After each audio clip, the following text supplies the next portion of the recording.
Welcome to logical. ये part 5 है हमारी series of constitution of India का, जिसमें आज हम हमारे फंडामेंटल राइट्स को कंप्लीट करेंगे और बहुत सारे कुछ कुछ ऐसे टॉपिक्स जो बहुत इंपॉर्टेंट हैं उनको कवर करेंगे। So stay tune till the end and let's dive into it. तो देखो, कल हमने आर्टिकल 31 तक कवर किया था। आज हम आर्टिकल 32 करेंगे, विच इज कॉन्स्टिट्यूशनल रेमेडीज। मतलब article 32 of the constitution of India guarantees the right to move to Supreme Court for the enforcement of fundamental right. It is also known as the constitutional remedies.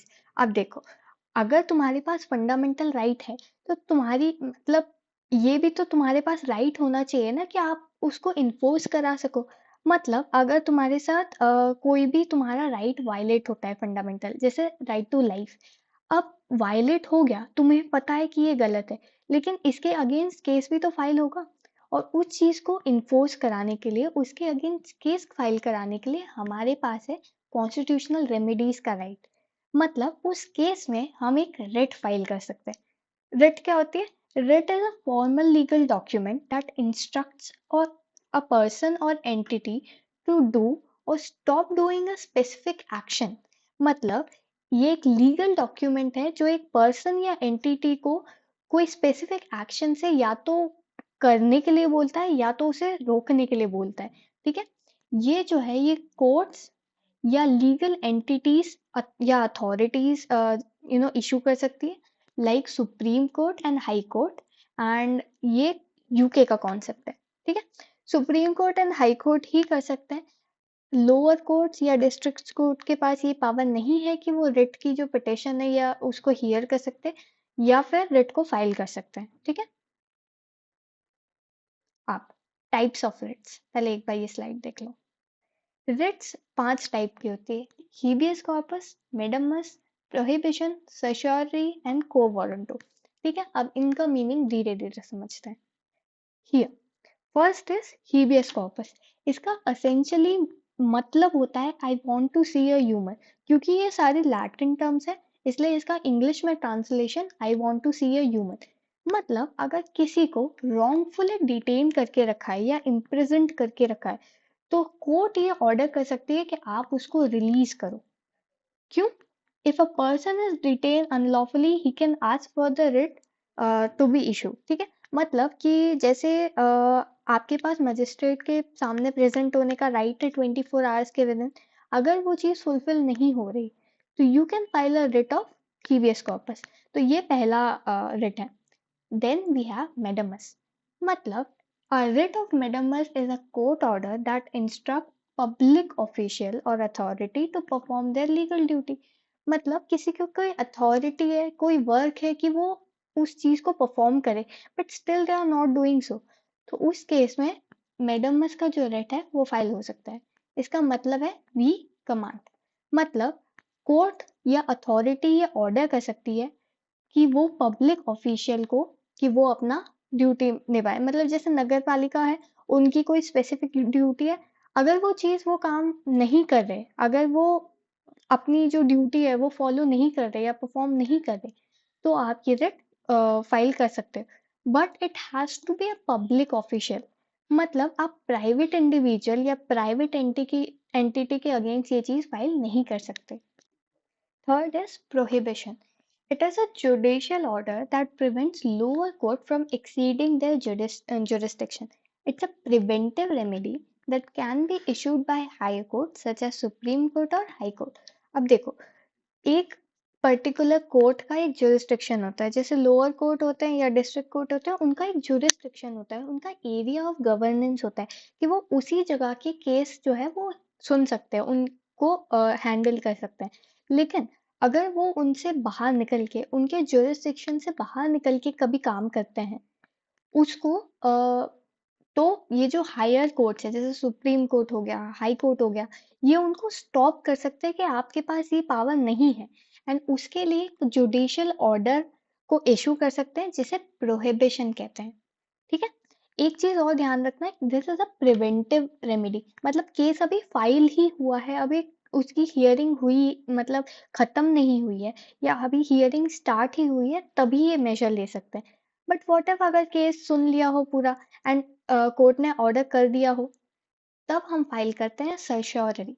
It is a writ in the Indian Constitution that allow higher court to review the decision made by lower court.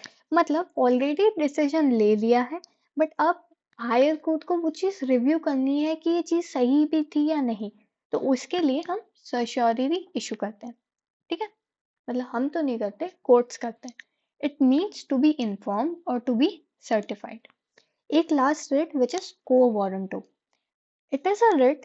Uh, the writ of quo warranto is a court order that determined if a person has legal authority to hold public office in India. Uh, इसका English में meaning है by what authority. मतलब कि एक person है जिसके पास authority ही नहीं है कि वो उस जो ऑफिस है, जो पब्लिक ऑफिस है, उसको होल्ड कर सकते. मतलब कि एक एक्स पर्सन है, उसने गवर्नर की जॉब ली, या मतलब गवर्नर का ऑफिस होल्ड किया. अब उसके पास क्राइटेरिया ही नहीं है उस चीज को फुलफिल करने के. गवर्नर बनने के भी कुछ क्राइटेरिया होते हैं ना, कि उनकी मिनिमम एज क्या होनी चाहिए, उनके पास क्वालिफिकेशन क्या होनी चाहिए. उसके पास, एक्स के पास वो चीज है ही नहीं. तो उस केस में हम को वारंटो के रिट इशू करते हैं. ठीक है, because it determine if someone has the legal authority to hold a public office. But of course public office, not private one. Private office के अगेंस्ट या प्राइवेट एंटिटीज के अगेंस्ट ये writ file नहीं हो सकती. क्यों? क्योंकि फंडामेंटल राइट का केस किसके अगेंस्ट फाइल होता है? स्टेट के अगेंस्ट. नाउ अब आते हैं पार्ट 4 ऑफ द कॉन्स्टिट्यूशन, क्योंकि पार्ट 3 हमारा खत्म हो चुका है. Congratulations to everyone. अब आते हैं डीपीएसपी पे. DPSP from article 36 to 51. What is DPSP? होता क्या है डीपीएसपी?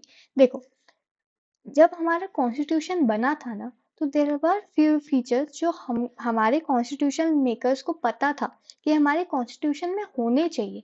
बट उस टाइम कंट्री की प्रेजेंट स्टेट वैसी नहीं थी कि वो आर्टिकल्स कॉन्स्टिट्यूशन में इवन ऐड भी हो सके. तो उसको डीपीएसपी या directive principle of state policy की तरह कॉन्स्टिट्यूशन में ऐड किए गए थे. ठीक है, कुछ अभी भी वहां पे एग्जिस्ट करते हैं, कुछ को अभी लीगल राइट बना दिया गया है. They are non justiciable in nature. मतलब आप इसके अगेंस्ट कोर्ट केस फाइल नहीं कर सकते कि ये चीज तो हमारे कॉन्स्टिट्यूशन में दी है डीपीएसपी अंदर, लेकिन हम इसको एक्सरसाइज नहीं कर पा रहे, या स्टेट को ये देनी पड़ेगी, ये उनकी ड्यूटी है. तो ये उनकी ड्यूटी है, बट अभी उनके अगेंस्ट केस फाइल नहीं किया जा सकता क्योंकि वो एक चीज लॉ नहीं बनी है. ठीक है, adopted from Irish constitution, Ireland से लिया है. ठीक है, अब सारी हमको डीपीएसपी नहीं पढ़नी, बट कुछ इंपॉर्टेंट है वो पढ़ते हैं. पहला है article 39 which is equal pay for equal work, adequate means of living, fair wages and equitable wealth distribution. मतलब there has to be equal pay for equal work. अगर किसी ने सेम काम किया है तो उसको सेम अमाउंट ऑफ पैसे मिलेंगे. मतलब in a gender sense as well, कि अगर एक पर्सन कुछ काम कर रहा है एंड वही पर्सन, मतलब दूसरा पर्सन वही काम कर रहा है, तो दोनों को सेम पेमेंट मिलेगा. Also the state has the responsibility to provide educate means of living, fair wages and equitable wealth distribution. ठीक है, free legal aid, article 39A. मतलब equal justice for free legal aid. And ये 42nd constitutional amendment से add हुआ था कि हमको free legal aid provide करनी है टू दोज पीपल जिनके पास उतना मीन्स नहीं है कि वो अपनी लीगल की जो फीस है वो पे कर सके. ठीक है, article 44 which is uniform civil code. ये सुना होगा, अभी उत्तराखंड में लॉन्च होने वाला था. तो वो चीज आर्टिकल 44 में दी गई है, which strengthens the secular structure of India and promotes equality, fairness and streamlined governance. अभी तक ये प्रोविजन हमारे लॉ, अभी तक ये लॉ नहीं बना है. कुछ स्टेट जैसे गोवा और उत्तराखंड में ये लॉन्च हुआ है, बट पूरे कंट्री में ये अभी इम्प्लीमेंटेड नहीं है. Protection of environment which is 48A. ठीक है, added by 42nd constitutional amendment, which talks about protection and improvement of environment and safeguarding of forest and wildlife. Wildlife forest को सेफगार्ड करना है एंड एनवायरनमेंट को protect करना है। ये भी एक डीपीएसपी है। अब फंडामेंटल ड्यूटीज, फंडामेंटल ड्यूटीज क्या होती है? ये भी नॉन जस्टिशिएबल है नेचर में। मतलब देर आर सम ड्यूटीज जो हमें फॉलो करनी चाहिए as a citizen of India, but उसके अगेंस्ट केस फाइल नहीं कर सकते because it's a duty, it's not something which is compulsory. हमारे यहाँ 11 फंडामेंटल ड्यूटीज हैं added by 42nd Constitutional Amendment 1946 because it is given in 51A। ये स्वर्ण Singh committee जो बनी थी, उनने ये आइडिया दिया था कि डीपीएसपी को ऐड होना है, और ये यूएसएसआर का कॉन्सेप्ट है, मतलब यूएसएसआर के कॉन्स्टिट्यूशन से लिया है। अब देखो, ये रही सारी 11th fundamental duties: to abide constitution, to cherish national struggle, to uphold sovereignty, integrity, unity, to defend the country, promote harmony and brotherhood, preserve heritage of India, to protect the environment, develop scientific temper, to protect public property, to strive towards excellence, and to provide opportunity for education। अब these are not too hard to understand। ये बहुत simple simple points है कि ये duties हमको as a citizen follow करनी चाहिए। ठीक है ना? अब आते हैं the latter part of constitution, जिसमें जो स्ट्रक्चर है हमारी कंट्री का वो दिया हुआ है। इतना हार्ड नहीं है समझना, और बहुत डीप में नहीं जाएंगे, जितना तुम्हारे क्लैट या एमएचसीटी वगैरह के लिए इंपॉर्टेंट है उतना पढ़ेंगे एंड फिर आगे बढ़ेंगे। ठीक है?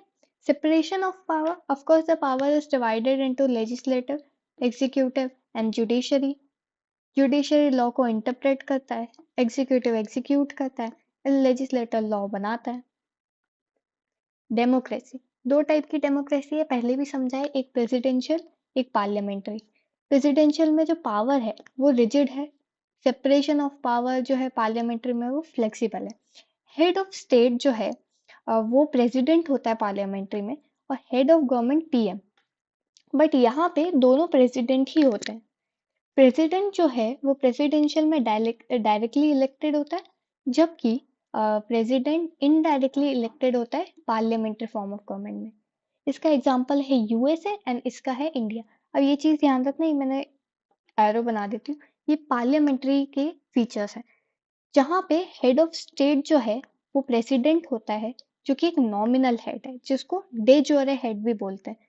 मतलब सिर्फ डॉक्यूमेंट्स में वो हेड है, असली जो हेड है, रियल हेड, वो प्राइम मिनिस्टर होता है, जो कि हेड ऑफ गवर्नमेंट होता है।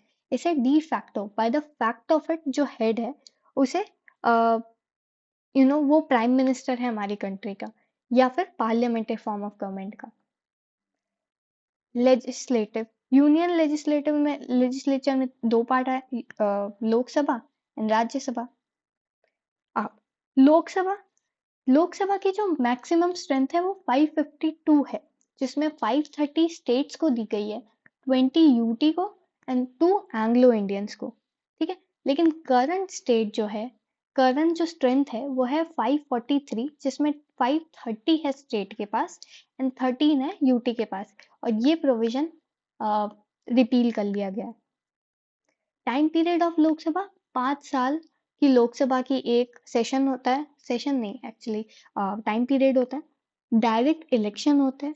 प्रेसिडिंग ऑफिसर, सबसे ऊपर आते हैं स्पीकर, फिर आते हैं डेप्यूटी स्पीकर, फिर आते हैं प्रोटर्म स्पीकर।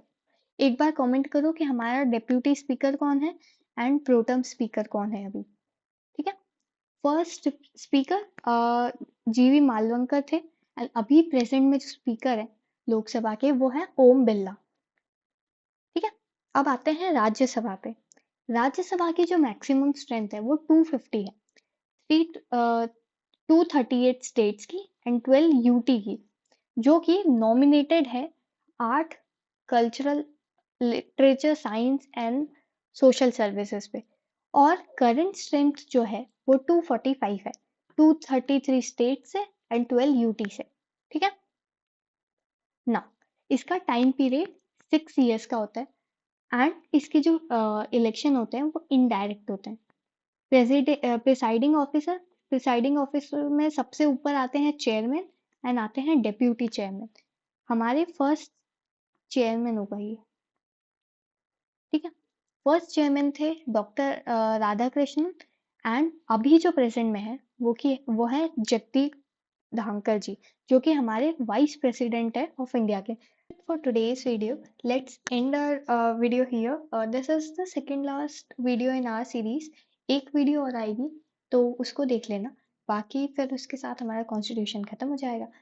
इसकी पीपीटी जो है वो ऑफ कोर्स टेलीग्राम चैनल पे मिल जाएगी, तो उसको ज्वाइन कर लेना। और यूट्यूब को सब्सक्राइब कर लेना, क्योंकि उससे नोटिफिकेशन मिस नहीं होते। और अगर चाहो तो इंस्टाग्राम भी कर सकते हो, but of course no pressure. So thank you all for watching. Thank you for your support, and see you soon. Bye bye.